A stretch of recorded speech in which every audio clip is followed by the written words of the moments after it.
আমি চাই আমার এই ভিডিওটি চঞ্চল চৌধুরী পর্যন্ত পৌঁছাক, কারণ সে বলেছে যে মুক্তিযুদ্ধের সময় যেসব লোক পাকিস্তানকে সমর্থন দিয়েছিল তার নাতিপুতিরাই আজ ভারত বিদ্বেষী। আমি আপনাকে বলতে চাই, ভারতের প্রতি ভালোবাসার প্রমাণ দিতে গিয়ে যদি আমাকে মসজিদ ভেঙে ফেলাকে সমর্থন দিতে হয় তাহলে আমি ভারত বিদ্বেষী, ঠিক আছে।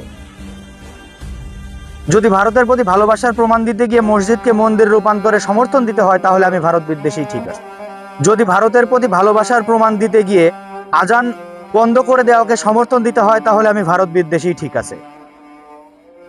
এবং ভারতের প্রতি ভালোবাসার প্রমাণ দিতে গিয়ে যদি আমাকে মুসলিম অত্যাচারকে সমর্থন দিতে হয় তাহলে আমি ভারত বিদ্বেষী, ঠিক আছে।